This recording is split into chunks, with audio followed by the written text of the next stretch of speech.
Всем доброе утро. Дело в том, что я собираюсь сейчас поехать по делам. Мне еще нужно кое-что купить для работы. Но перед этим хочу подарить несколько шепотков. Я вчера разбирала свои старые тетради. Еще, не знаю, дореволюционные. И нашла свои старые шепотки, которые я делала давно. Денежные шепотки. Их немного, но они очень сильные, поэтому я хочу с вами поделиться. Вы знаете, бывает временами, что ты забываешь некоторые свои привычки, которые у тебя были раньше, а потом вдруг во время уборки или там перестановки вещей с удивлением обнаруживаешь для себя, что ты даже забыла о том, что ты этим всем пользовалась когда-то. То есть у тебя шок. Вот так вот бывает, когда нам кажется, что что-то самое-самое главное в нашей жизни, самое дорогое, самое незаменимое. И проходит время, и ты забываешь даже об этом на протяжении многих лет, да, и не вспоминаешь. Потом вдруг раз и ну как же так, я же этим все время пользовалась, или это было для меня просто смыслом жизни в тот момент. Я забыла. Поэтому я всегда говорю, чувства обманчивы, не доверяйте своим чувствам. Сегодня вам кажется, что что-то это вечно-навечно с вами, а завтра вы даже вспоминать об этом не будете. Вот в чем дело. Но это о чувствах. Мы сейчас перейдем к шепоткам. Вот эти шепотки мне много лет помогали выигрывать, скажем так, конкурсы, выигрывать олимпиады для своей школы, определенные денежные суммы, благодаря которым мы покупали там компьютерную технику, еще что-нибудь для школы. С детьми ездили мы по разным конкурсам. Они мне помогали, потому что они тоже тянули деньги, надбавку к моим, скажем, к моей ставке, да, которая была ставка учителя. Хочу сказать, что невзирая на молодые годы, мне всегда давали очень много уроков, очень много часов. Так уж получалось, что мне доверяли столько уроков и практически не помогали, не подсказывали. Я сама выплывала. Мне говорили, что в жизни самая лучшая закалка – это кинуть тебя головой в омут, а ты оттуда выплывешь сама. Итак, вот шепотки, которыми я пользовалась, и не очень хорошие, очень сильные, и абсолютно несложно их как бы... Ну, здесь и шепотки, и маленькие ритуалы, я бы сказала. Совершенно несложно воплотить их в жизнь. Утром, перед тем, как начать свой день, или перед выходом из дома, откройте окно и скажите 7 раз вот это. Утро доброе, солнце вечное, я позволяю себе быть богатой, пусть будет так. Аминь. Казалось бы, что здесь такого? А я вам скажу, вы подсознание свое открываете, потому что многие люди стесняются быть богатыми, хорошо жить. У них почему-то чувство вины перед теми, у кого там, кому даже хлеб не на что купить, а вот у меня уже 2-я машина, да, и так далее. Вот мне как-то и неудобно перед людьми. Чтобы этого не было.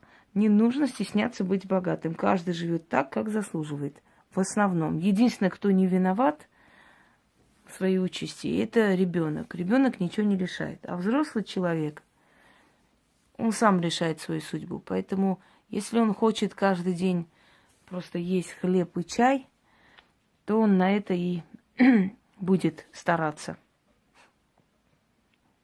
Откройте свое подсознание, и не зря это связывается с солнцем. Солнце вечное, значит, ваше желание хорошо жить, и ваш достаток тоже будут вечными. Утро доброе, солнце вечное, я позволяю себе быть богатой. Пусть будет так. Аминь. Говорите это и выходите из дома, чтобы у вас весь день дела шли как положено. Следующее. Это в основном подходит для торговли. Для людей, которые что-то продают, что-то предлагают. Это я давала своей тетке. Она всю жизнь работает в торговле. И, между прочим, хвалила. Говорила, что очень даже неплохо. Ее начали подозревать, что она ведьма. А все, у кого что-то хорошее, да, в жизни происходит, что-то удачное, значит, ведьма, не просто так. Значит, у людей отложилось испокон веков, что только магия может человеку дать все то, что он хочет. Вот поэтому и считают, что слишком удачливые люди неспроста удачливы. Но силы магии помогают не ленивым людям, не жадным, не скупым. Понимаете? Сила магии помогает тем, кто сам хочет этого, кто для этого старается.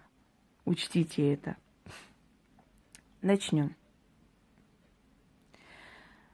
Вот вы становитесь, да, или у вас интернет-магазин, неважно. Если у вас интернет-магазин, если у вас продажи, связанные там, например, с работой дома, на дом, вы какой-то товар отправляете куда-то, то откройте окно, или вам нужно начитать на толпу людей.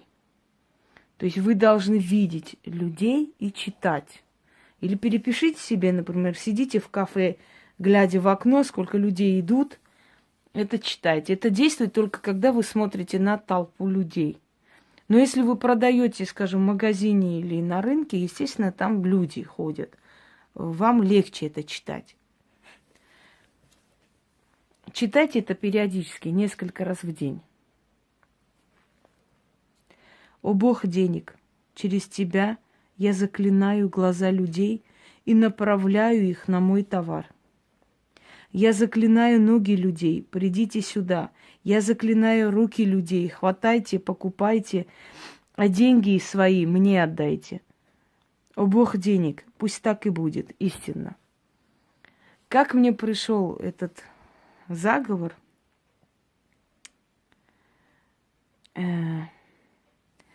Я просто, знаете как, человек творческий, и, может быть, это и не пришло мне просто так, мне это дали, мне кажется, что я сама до этого додумалась. Всякое может быть.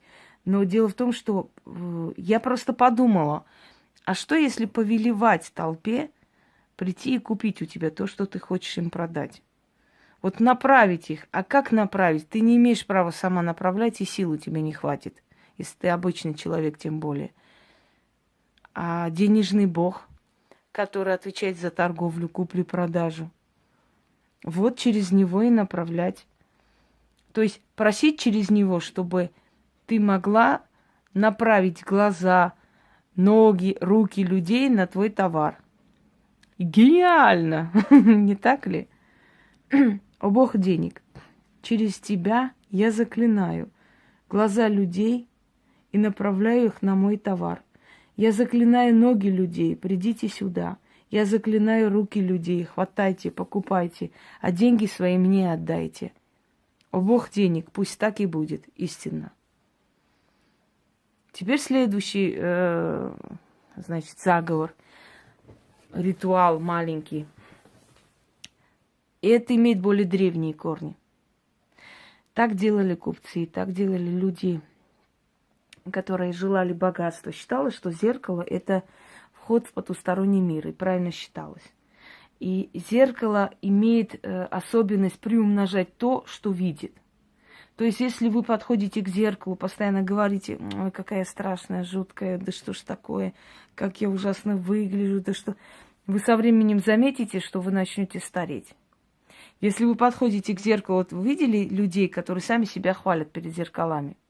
Может, это раздражает со стороны, но и это правильный прием. Ой, какая ты красивая сегодня, какая ты хорошая. и прочее, прочее. Они себя восхваляют, и вот эту эмоцию, которую они дали зеркалу, они получают 100 раз обратно себе.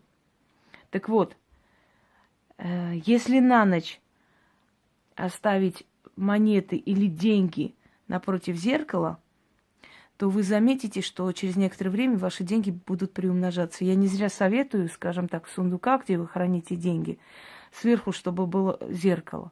Зеркало, отражающее эти деньги, оно приумножает, делает больше ваше имущество. Это проверено, понимаете? И вот на основе этого древнего поверья я создала этот ритуал. Возьмите какое-то количество денег или мелочь, если вы только мелочью располагаете в данный момент. Ну, лучше, если это будет, ну, скажем так, сотки, 1000 рублей и так далее. И вообще этот прием делайте часто. Оставляйте на ночь напротив зеркала деньги. Ну, постарайтесь так приспособить, чтобы деньги отражались в зеркале. Потому что получается зеркальный коридор, бесконечная такая шеренга денег. Некоторые вообще делают между двух зеркал. Можно и между двух зеркал это сделать, между прочим. Так вот, в зеркале отражаются деньги, а на утро берите просто эти деньги и положите в кошелек. Можете потратить, можете делать, что хотите. Просто вы заряжаете энергией умножения. Говорите. Нужно говорить столько раз, сколько вам лет.